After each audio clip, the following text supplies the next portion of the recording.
할렐루야.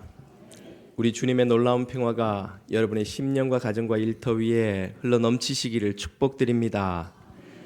내리는 비처럼 성령의 비가 여러분의 심령 위에 뿌려지기를 또 축복드립니다. 앞뒤 좌우에 있는 분들에게 곁에 앉아 행복합니다 인사 한번 해주십시오.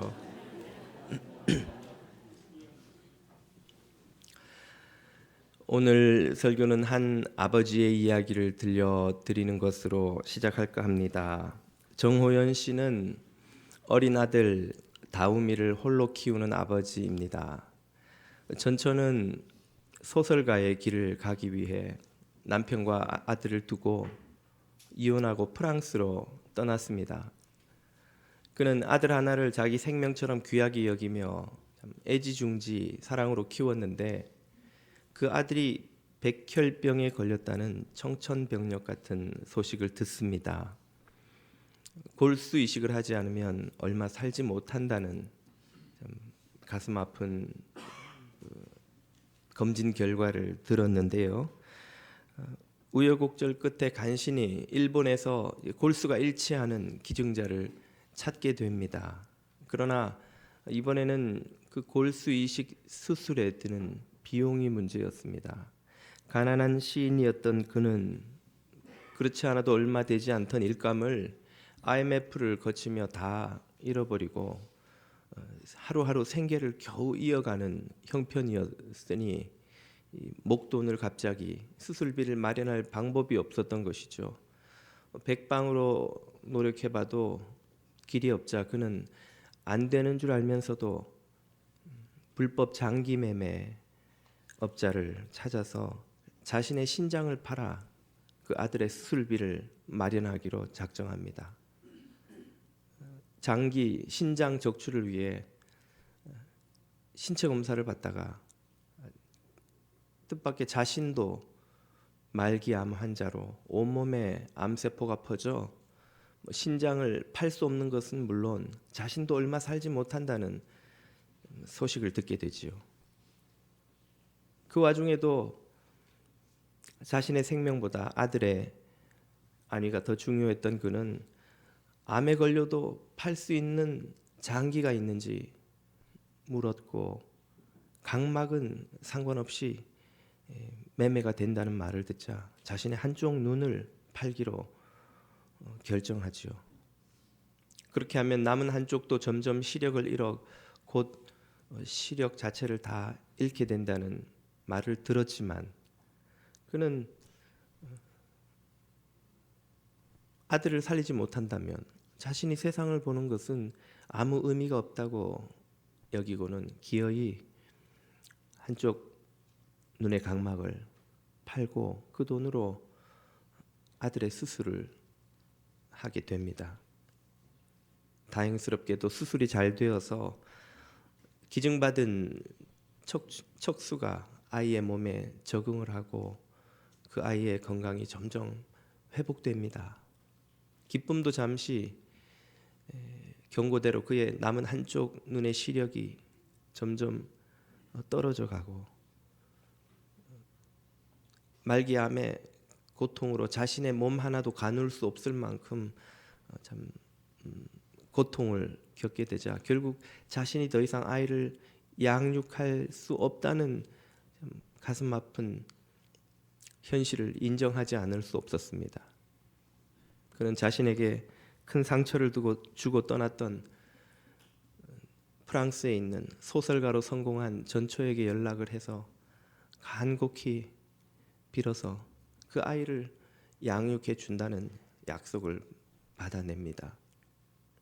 어머니가 아이를 데리고 가기로 한 날 아이는 영문도 모른 채 엄마의 손에 끌려가며 아빠와 떨어지지 않으려고 발버둥을 칩니다.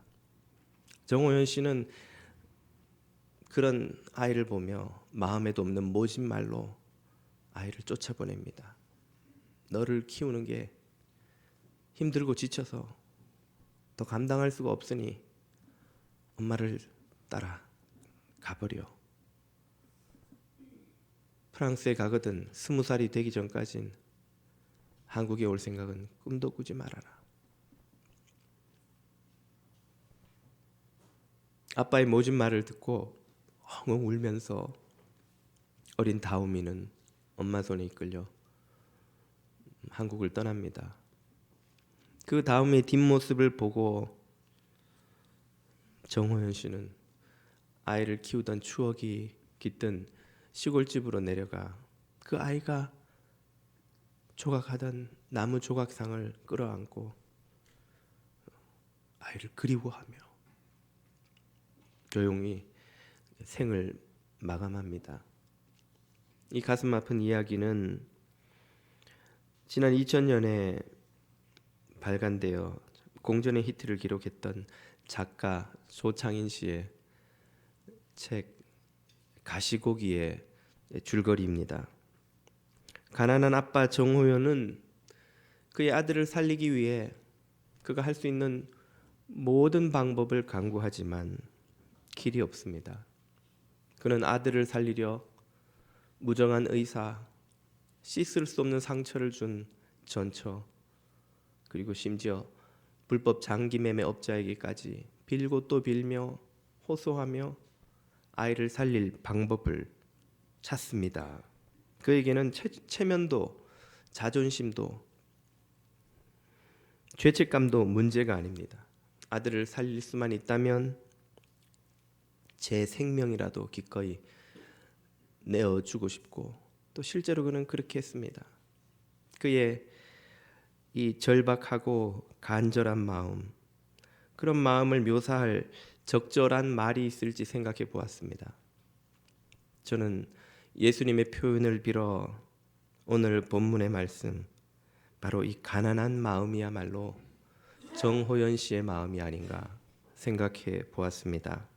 심령이 가난한 자는 복이 있나니 천국이 그들의 것이며, 심령이 가난한 자는 복이 있나니. 오늘부터 산상설교의 서론격인 팔복선언을 함께 살펴보려고 합니다. 팔복은 예수님께서 가르치신 행복론이라고 지난주 설교에서 말씀을 드렸죠. 어떠한 자는 복이 있나니 하는 이 후렴구로 반복되는 팔복은 그러나 세어보면 모두 9번 반복이 됩니다. 그래서 어떤 이들은 팔복이 아니라 구복이라고도 부르는데 8번째와 9번째가 내용상 동일하기 때문에 묶어서 팔복이라고도 부르는 것이죠. 이 팔복에 대해서 먼저 우리가 이해해야 할 것은, 이것은 제안이 아니라 선언입니다. 권면이 아니라 선포이지요. 여러분, 찬송을 부르시겠습니까? 하면 제안이고 권면입니다. 여러분은 불러도 되고 안 불러도 되겠죠. 하지만 찬송 99장을 부르시겠습니다 하면 그것은 인도자가 선언하는 것입니다. 여러분이 따라 부를 수도 있고 따라 부르지 않을 수도 있지만 찬송은 어쨌든 불릴 것입니다. 그것은 인도자의 의지이지요. 인도자가 그렇게 하겠다는 선언입니다. 인도자의 선포이고 그것은 청중의 의지와 상관없이 일어나게 될 일입니다. 이 팔복과 산상설교의 모든 교훈은 예수님이 우리에게 너희가 이렇게 살아보겠니? 그러면 하나님이 복을 주실 텐데 라고 하는 도덕적 권면이나 제안이 아닙니다.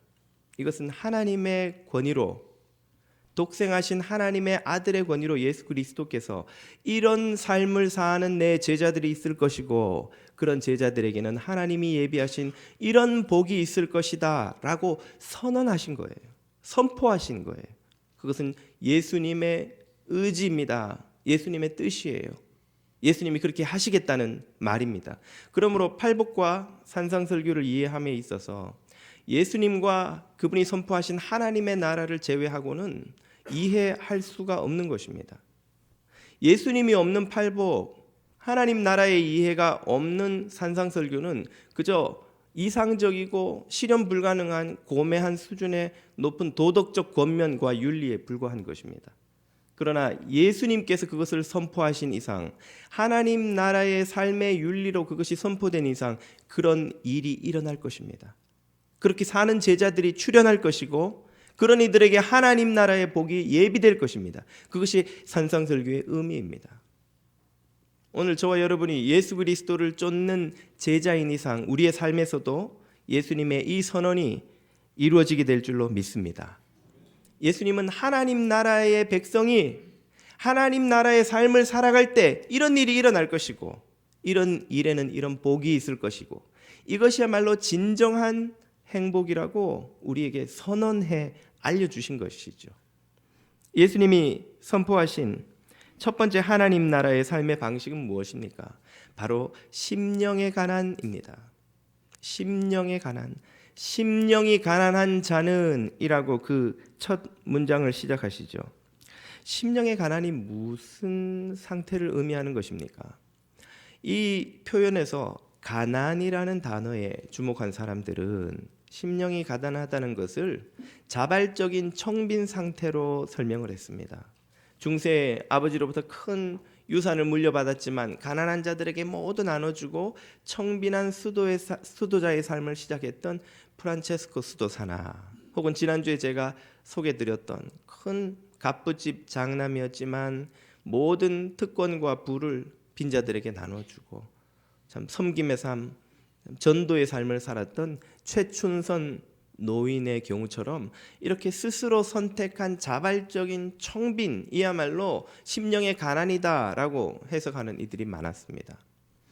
이 표현에서 심령, 가난이 아니라 심령이라는 단어에 주목한 이들은 이런 상태가 우리 마음의 빈 상태, 겸손이나 혹은 영적인 낙담이나 혹은 아무것도 없는 상태, 텅 빈 상태, 그래서 무엇이든 받아들일 수 있는 그런 상태라고 해석하는 이들도 많았습니다. 이런 해석들은 분명 이 진실의 일부를 담고 있지만 심령이 가난하다는 것의 정확한 의미라고 보기는 어렵습니다. 심령이 가난하다는 이 의미가 무엇인지 정확한 이해를 위해서 우리는 병행 구절을 좀 참고해 볼 필요가 있습니다. 마태복음 5장에는 산상 설교가 나오지만 누가복음 6장에는 비슷한 내용으로 평지 설교가 나옵니다. 아니, 똑같은 설교 내용 같은데 왜 여기는 산상이고 평지고 장소도 다르고 표현도 조금씩 다르고 길이도 조금씩 다 다른 겁니까? 성경 기록이 부정확한 것 아니에요? 라고 오해하시는 분들도 계시는데, 우리는 예수님께서 3년이라는 짧지 않은 시간 동안 남쪽으로는 유대지방, 북쪽으로는 갈릴리, 그리고 그 주변의 이방 지역까지 여러 곳을 다니면서 여러 청중들에게 여러 상황에서 설교하셨다는 사실을 감안해야 합니다. 같은 주제, 소재를 놓고 설교를 해도 제가 여기서 이민자들을 두고 하는 설교, 한국에 초청받아가 하는 설교, 혹은 백인 커뮤니티에 가서 미국인들에게 하는 설교가 똑같은 본문이지만 토시 하나 틀리지 않고 똑같을 수 있겠습니까? 같을 수가 없죠. 청중이 다른데, 그들의 상황이 다른데, 그들이 고민하는 문제가 다른데 똑같은 주제, 소재로 시작했지만 적용이 다 달라지는 거예요. 그렇기 때문에 예수님의 설교나 예수님에 관한 여러 사건의 기록들이 조금씩 다르게 보이는 것이 너무나 당연한 것입니다. 그런 이해를 가지시고 평지설교로 들어가 보시면 이 똑같은 문장을 조금 다르게 표현해 놓았습니다. 누가복음 26장 20절을 보십시오. 예수께서 눈을 들어 제자들을 보시고 이르시되 너희 가난한 자는, 예수님의 설교를 듣고 있는 청중의 대부분을 차지했을 것이 틀림없는 너희 가난한 자는 복이 있나니 하나님의 나라가 너희 것임이요. 그에 비해서 24절 그러나 화 있을진저 너희 부요한 자요. 예수님의 설교에 거의 반응을 보이지 않았고 얼마 되지 않았을 일부 부요한 자들을 향해 너희는 세상에서 너희가 받을 위로를 이미 다 받아서 하나님으로부터 받을 상은 없다. 하나님께는 아무것도 받을 것이 없을 것이다 라고 선언하고 계시죠. 여기서는 분명히 심령의 가난이 아니라 실제 가난과 실제 풍요한 이들에게 복과 저주를 선언하십니다. 그런데 왜 이 누가복음의 실제의 가난이 마태복음에서 심령의 가난으로 바뀌게 된 것일까요? 그 이유는 이것입니다. 빈곤과 부가 그 자체로 복과 저주의 이유가 될 수 없기 때문입니다. 다시 말하면 빈곤하다고 해서 무조건 다 하나님의 복을 누릴 만한 경건한 상태에 이르는 것도 아니요. 부유하다고 해서 다 무조건 저주를 받지 않으면 안 되는 불경건한 상태로 살게 되는 것도 아니다라는 말이죠. 가난하지만 하나님의 복을 누리는 경건에 이르는 이가 있는가 하면 반대의 경우도 적지 않다는 것입니다. 잠언 28장을 보십시오. 가난한 자를 학대하는 가난한 자는, 자기도 가난하지만 자기보다 더 약하고 힘없는 이들을 착취하는 이들이 있다는 거예요. 지주의 대리자가 된 소작농의 대표, 일제 식민지 정부를 대신한 일본 조선인 순사, 독재자를 위해 동족의 피를 빠는 이들, 가난하지만 자기도 압제당하는 처지에 있지만 자기보다 더 힘없는 이들을 착취하는 그런 이들이 있다는 거예요. 그런 이들의 횡포는 무엇과 같은지, 곡식을 남기지 아니하는 폭우 같으니라. 엄청난 폭우가 쏟아져서 곡식 한 톨 안 남기고 확 다 쓸어가 버리는 가혹한 홍수처럼 그런 이들의 횡포가 무섭고 고통스럽다는 말이에요. 차라리 독재자는, 지주는, 식민지 정부는 조금 먹을 것이라도 티끌만큼이라도 남겨놓고 가는데, 그런 이들은 그것조차 남기지 않고 다 털어가 버리는 악한 이들이 있다는 것이죠. 가난이 그들을 경건으로 인도한 것이 아니라 불의로 인도한 예라고 할 수 있습니다. 잠언 30장도 보십시오. 혹 내가 배불러서 하나님을 모른다, 여호와가 누구냐 할까 하오며, 혹 내가 가난하여 가난 때문에 도둑질을 하고 내 하나님의 이름을 욕되게 하는 경우가 있다는 거예요. 있다는 거예요. 가난이 반드시 우리를 경건한 심령으로 인도하지 않는다는 말입니다. 가난 자체가 우리를 경건하게 만드는 것이 아니라 가난할 때 가지는 어떤 마음의 상태, 그 상태가 우리를 하나님 앞에 설 수 있도록 만들어준다는 말이죠. 그러면 그 마음의 상태란 어떤 것입니까? 가난할 때의 마음의 상태, 오늘 본문이 심령이 가난한 것이라고 묘사한 그 상태는 어떤 것일까요? 그것을 이해하기 위해서 우리는 그 반대의 경우를 먼저 생각해 볼 수 있습니다. 부요할 때 우리의 심령은, 마음은 어떤 상태가 됩니까? 여러분, 부자가 되면, 여러분이 아마 부자가 안 돼 보신 분들은 잘 모르시겠지만 저 역시 부자는 안 돼 봤습니다만, 부유해지면 결핍을 잊어버리게 됩니다. 부족한 것이 없습니다. 그 누구의 도움도 필요치 않게 됩니다. 그 누구에게도 아쉬운 말을 할 필요가 없고, 그 누구에게도 부탁을 할 이유가 없습니다. 그 누구의 도움도 필요치 않습니다. 그 누구의 도움도 별로 고맙거나 반갑지 않습니다. 이미 나에게 다 있기 때문이죠.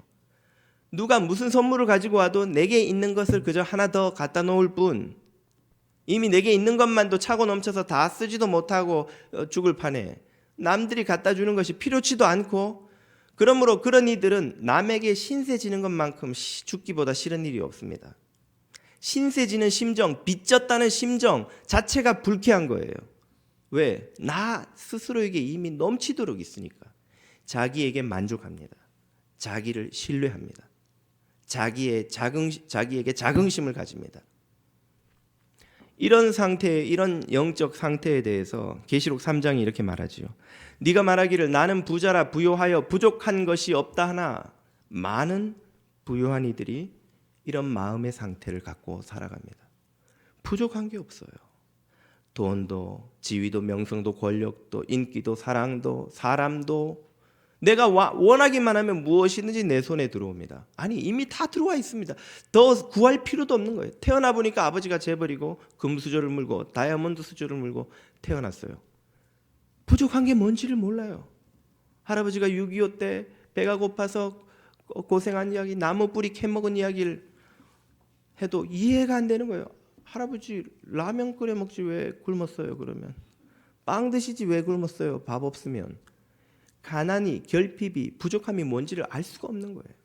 그러나 그런 사람조차도 그들의 영의 상태는 내가 보니 너의 곤고한 것과 가련한 것과 가난한 것과 눈먼 것과 벌거벗은 것을 너희는 모르는구나. 부요한 이의 마음 상태를 꼬집는 말씀입니다. 반면에 가난한 이의 마음 상태는 어떻습니까? 항상 결핍이 있습니다. 모든 것이 부족합니다. 육신의 필요도 부족하고 정서적인 위로도 없고 사회적인 지지도 없고 보호도 없고 연대도 없습니다. 그 누구도 나의 존재조차를 인정하거나 알지도 못합니다. 그것이 진짜 가난한 사람의 상태요, 심정입니다. 그는 절대로 자기를 신뢰할 수 없습니다. 자기에게 있는 것으로 만족할 이 것이 없습니다. 그는 늘 누군가에게 의존적이 될 수밖에 없습니다. 그의 생존은, 그의 삶은 밖으로부터 오는 도움과 긍휼, 은혜를 의지하지 않으면 이룰 수 없는 것입니다. 그는 체면이고 자존심이고 아무것도 챙길 수 있는 여력이 없습니다. 나는 가난하지만 체면을 지키면서, 나는 가난하지만 자존심을 지키면서 삽니다. 그렇게 생각하시는 분이 있다면 그건 실제로 가난하지 않은 것입니다. 진짜 가난할 땐 내가 굶주리는데, 내 가족이 굶주리는데, 내 새끼가 굶어 죽어가는데 무슨 체면이 있고 무슨 자존심이 있습니까? 만약 우리가 체면과 자존심을 지킬 만한 마음이 남아있다면 우리는 가난한 게 아니에요. 진짜 가난이 뭔지를 모르는 겁니다. 진짜 성경이 말하는 이 가난은 절대적 결핍, 외부의 도움과 은혜와 긍휼이 없으면 절대로 살 수 없는 그런 수준의 가난입니다. 그런 가난은 밖으로부터 오는 은총을 기다립니다. 밖으로부터 오는 선의를 고맙게 여깁니다. 부자는 그 무엇을 받아도 감사할 줄 모르지만 이 가난한 자는 아주 작은 빵 하나, 조그만 선의 하나, 호의 하나도 나의 생존에 절대적으로 필요한 것이기에 갈급하게 기다립니다. 그런 이들의 마음을 시 40편이 이렇게 소개해 줍니다. 나는 가난하고 궁핍하오나 나는 아무것도 없고 주님의 긍휼이 없으면 살 수 없는 자이오니 주께서는 나를 생각하시오니 주는 나의 도움이시요 나를 건지시는 이시라 나의 하나님이시요 나를 도와주시기를, 나를 건져주시기를, 나를 긍휼히 여기시기를 지체하지 마소서. 이게 가난한 자의 심령입니다. 현대문화는 부유한 마음을 격려하고 가난한 마음을 수치스럽게 여깁니다. 이런 문화가 인간관계에서 일부 긍정적인 측면이 있지만 또 반면 일부 부정적인 측면도 없지 않습니다. 이 자긍심을 격려하는 현대문화 때문에 오늘날 현대인들은 고대의 어떤 왕족들보다 더 자기에게 만족하며 교만하게 살아갑니다. 그 누구에게도 고개 숙이고 무릎 꿇기를 원치 않습니다. 옛날에 왕이나 황제가 가지고 있던 자긍심을 심지어 하나님 앞에서까지 가지고 살아가지요. 오늘 본문은 그런 인간관계보다는 하나님과의 관계에 초점을 맞춥니다. 죄인이 하나님 앞에 어떻게 서는지를 설명하는 것이죠.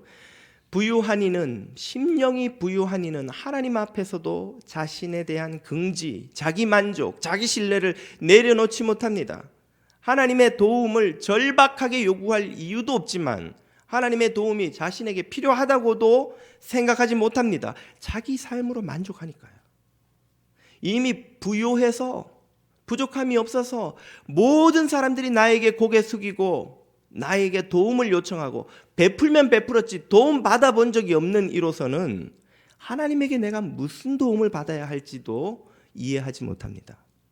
그러나 가난한 이는 세상에서 자신의 생존을 위해 의존하지 않으면 안 되었던 것처럼 하나님 앞에서도 긍휼을 의지하지 않으면, 그분의 자비를 힘입지 않으면 설 수 없다는 사실을 너무나 잘 이해합니다. 그는 교만한 자기 신뢰를 모두 내려놓고 하나님 앞에 엎드려 하나님의 긍휼과 자비만을 전심으로 부르짖을 준비가 되어 있는 사람입니다. 그는 외부의 은총이 아니면 살 수 없는 삶의 방식이 무엇인지 너무 잘 알고 있는 사람입니다. 자신의 모든 삶이 다 가난과 결핍으로 그런 삶의 일상이 되어 있기 때문이죠. 하나님 앞에 그런 마음으로 서는 것이 하나도 이상하지 않은 사람, 그들이 바로 심령이 가난한 사람입니다. 성경에 어떤 예들이 있습니까? 대표적인 예로 이 여인을 소개해드리고 싶습니다. 예수님께서 두로와 시돈 이방 지역을 방문하셨을 때에 그 지역에서 아파 죽어가는 병든 딸을 가진 한 여인이 예수님에게 나와 딸을 고쳐주시기를 호소합니다. 저 그림 뒤로 바다가 보이는 이유는 두로와 시돈이 아시다시피 해안 도시이기 때문입니다. 여기는 유대인들이 없습니다. 이방인들이 사는 마을이죠. 그녀는 예수님께 호소하지만 매몰찬 거절을 당합니다. 그 대목을 마태복음 15장에서 보십시오. 여자가 와서 예수께 절하여 이르되 주여 저를 도우소서. 대답하여 이르시되 자녀의 떡을 취하여 개들에게 던짐이 마땅하지 아니하니라. 유대인들이 이방인들을 개라고 부르며 멸시했던 것을 예수님이 인용하시고 계시죠. 그러자 그녀는 여자가 이르되 주여 올소이다마는 개들도 제 주인의 상에서 떨어지는 부스러기 같은 은혜는 입지 않습니까? 내게는 그런 부스러기 같은 은혜라도 족합니다. 당신은 그 부스러기 같은 은혜의 능력으로도 내 딸을 살릴 수 있는 분이 아니십니까? 그 고백을 들은 예수님이 이에 예수께서 대답하여 이르시되 여자여 내 믿음이 크도다. 내 소원대로 되리라 하시니 그때로부터 그의 딸이 나으니라. 아멘. 자존심 강한 현대인들은 이 여자의 행동이 이해되지 않을 수도 있습니다. 아니, 이 여자는 자존심도 없나? 배알도 없나? 개라는 소리를 듣고도 거기 매달려서 살려달라고 도와달라고 하고 싶어? 아니, 나 같으면 그런 소리 듣고 두 번 다시는 그 인간 얼굴도 보지 않고 욕을 해주고 나올 것 같은데, 그렇게 생각할 수도 있겠습니다만, 그런 이들은 가난이 무엇인지 모르는 사람입니다. 심령이 가난하다는 게 죽었다 깨어나도 이해할 수 없는 사람입니다. 내 딸이 죽어가는데 딸을 살릴 수 있다면 그 엄마에게 무슨 체면이 있고 무슨 자존심이 있고 무슨 억울할 것이 있고 무슨 모욕과 수치가 견디지 못할 것이 있을까요? 여러분 같으면 여러분의 아들이 죽어가는데, 여러분의 딸이 죽어가는데 자존심 때문에, 체면 때문에, 사회적 지위 때문에, 사람들의 눈 때문에, 내가 살아왔던 삶에 대한 자부심 때문에 그 아이를 살릴 수 있는 길을 내버려두고 돌아설 자신이 있으십니까? 심령이 가난하다는 것은 이 딸의 생명을 놓고 주님 앞에 메어 달리는 여인의 마음, 바로 그것입니다. 이 딸을 살릴 수 있는 힘이 내게는 없고 그 힘이 주님에게는 있고, 그렇다면 그 주님에게 메어 달리기 위해 내가 어떤 수치도 모욕도, 어떤 체면 상하고 자존심 버리고 부끄러움 당하는 일도 중요하지 않은 거예요. 가난한 자는 배가 고파 죽어가는데, 내 아내가, 내 자식이, 내 딸이 굶주려 죽어가는데 그 빵 하나를 얻기 위해 수치와 모욕을 견디는 일이 부끄럽습니까? 그건 가난이 뭔지를 아직 모르는 거예요. 배고픔과 결핍이 뭔지를 모르는 거예요. 심령이 가난하다는 것은 그런 처절한 절박함과 간절함으로 하나님 앞에 선다는 뜻입니다. 그렇게 서는 이는 하나님을 만나지요. 우리 죄인들이 창조주 앞에서 무슨 자존심이 있고 체면이 있습니까? 자식이 부모님 앞에 아버지 저 체면 상해요, 어머니 저 자존심 상해요. 무슨 부모 앞에서 체면과 자존심이 있겠어요? 하물며 무에서 우리를 창조하시고 독생하신 아들의 십자가의 피를 흘려 죽이시기까지 우리를 사랑하여 구원하신 그 주님 앞에서 우리가 그분의 은혜를 구할 때 무슨 체면이 있고 무슨 자존심이 있고 무슨 내 인간의 자긍심이 있습니까? 통성으로 기도하는 모습을 보니까 교양 없어 보이고, 내가 사회적 지위와 체면이 있지 어떻게 내가 저렇게 소리 내면서 막 기도를 하나. 나는 기도를 해도 교양 있게, 하나님 절대 품위를 잃지 않은 채 기도해야 한다고 생각한다면 그분은 심령이 가난한 것이 무엇인지 모르는 것입니다. 내가 박사학위가 몇 개고 얼마나 머리가 좋아 지성적이고 이성적이고 합리적인 사람인데 이런 말도 안 되는 소리를 성경을 읽고 예수를 믿고 저런 목사의 설교를 듣고 내가 회개를 하고 무슨 웃기는 소린가. 심령이 가난한 것이 무엇인지 모르는 사람입니다. 내가 사회적으로 얼마나 지위가 있는데 내가 직장에 가면 내가 부리는 직원이 몇이고 사람들이 나한테 얼마나 회장님, 사장님, 과장님, 부장님 고개를 숙이며 껍벅 죽는데 내가 교회 와서 이런 허드렛 일을 하면서 나한테 이런 걸 시켜 이런 걸 봉사라고 나의 사회적 지위와 체면에 맞는 걸 시켜줘야지. 그렇게 생각하시는 분이 혹시 계신다면 심령이 가난한 것과 전혀 상관없는 사람입니다. 하나님 앞에서 무슨 죄인된 피조물이 자존심이 있고 체면이 있고 지위가 있고 자긍심 따위가 있단 말입니까?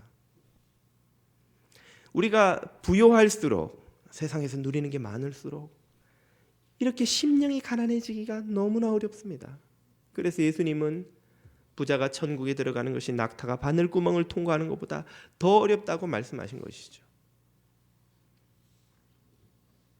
물론 그것이 불가능한 것은 아닙니다. 사도행전 10장을 보면 로마의 장교로 당시에 부와 권력과 지위 틀림없이 좋은 집안 출신이었음에 틀림없는 고위 관리가 나옵니다. 백부장은 오늘날로 치면 엄청난 군대의 장교 중에 한 사람이죠. 그런 그가 식민지 피지배 계층의 변두리에서 물고기 잡다 온 어부 출신의 베드로를 맞이하는 장면은 우리는 잘 모르지만 당시에 독자들이 읽을 때는 충격적인 장면이었습니다. 사도행전 10장의 한 대목을 보십시오. 이튿날 베드로가 가이사랴에 들어가니 그 장교 고넬료가 그의 친척과 가까운 친구들을 모아 기다리더니 마침 베드로가 들어올 때에 그 물고기 잡다 온 배운 것도 없는 무지랭이 어부에게 고넬료 로마의 장교 식민지를 다스리는 고급 장교 중에 하나로 좋은 집안에서 났을 것이 틀림없는 로마 시민이 고넬료가 맞아 그 발 앞에 엎드려 절하니 이제 우리는 주께서 당신에게 명하신 모든 것을 듣고자 하여 다 하나님 앞에 있나이다. 아멘. 고넬료는 자신은 부자였지만 영적으로는 빈곤한 것을 깨달았습니다. 자신은 돈이 많았지만 하나님 앞에서는 아무것도 가진 것이 없는 멸망받을 죄인인 것을 그는 알았습니다. 그는 하나님 앞에서 지금 엎드리고 있는 거예요. 하나님 앞에서 은총을 간구하고 있는 거예요.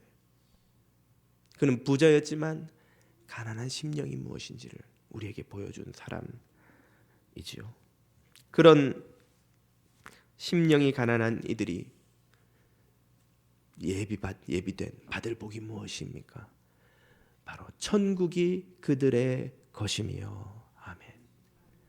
이 천국은 지난주에 말씀드린 것처럼 죽어서 가는 내세의 어느 나라를 말하는 것이 아니라고 하였죠. 그 천국은 하나님의 통치, 하나님의 다스림입니다. 하나님이 그 심령이 가난한 자의 삶 속에 들어오셔서 그를 직접 다스리시는 순간, 그 경험, 그 시간입니다. 하나님은 어떻게 그를 다스리십니까? 바로 성령이 가난한 심령을 가진 이의 마음에, 영혼에 들어오셔서 거듭남의 역사를 시작하는 것이죠. 우리가 오래된 집을 고치려면 건축업자와 계약을 하고 키를 넘겨줍니다. 그럼 그가 집에 들어와서 낡은 벽, 흰개미가 다 파먹은 기둥, 천장 다 뜯어내고 다 썩은 데 도려내고 부시고 그 벽과 기둥을 다 새로 하고 밑에를 깔고 천장도 새로 하고 루핑도 다 집 구석구석에 집어넣고 그리고는 새로운 인테리어로 멋있게 집을 장식합니다.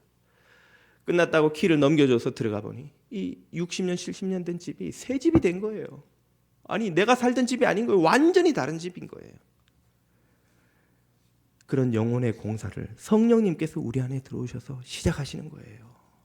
죄와 악과 부패로 병든 우리의 생각과 감정과 의지, 그것을 모두 다 뜯어내고 죄와 악으로 병든 생각을 전부 뜯어내고 제거하고 거기에 성령의 감화로 새로워진 가치관, 새로워진 세계관, 새로워진 삶의 목적을 설치하고 장식하십니다. 병들어서 죄와 우울과 걱정과 염려와 근심과 불안과 시기와 원망과 모든 악독으로 가득했던 감정의 그 썩은 벽들을 다 뜯어내시고 거기에 하나님의 성령으로 기뻐하며 하나님과 더불어 기뻐하는, 하나님으로 인해 의와 평강과 희락을 누리며 살아가는 생명의 감정, 새 피조물의 감정을 새롭게 설치해 주시는 거예요. 죄를 행하기에 쉬운 중독된 우리의 의지를 모두 뜯어내시고 제거하시고 거기에 하나님께 순종하기를 기뻐하는 새 의지를 장식해 주시고 달아주시고 설치해 주십니다. 그래서 키를 넘겨받고 그 안에 들어와 보니까 완전히 딴 사람인 거예요. 완전히 새 사람인 거예요. 누구든지 물과 성령으로 거듭나지 아니하면 하나님 나라에 들어갈 수 없느니라. 성령께서 새 사람을 만드시는 겁니다. 새 피조물을 창조하시는 거예요.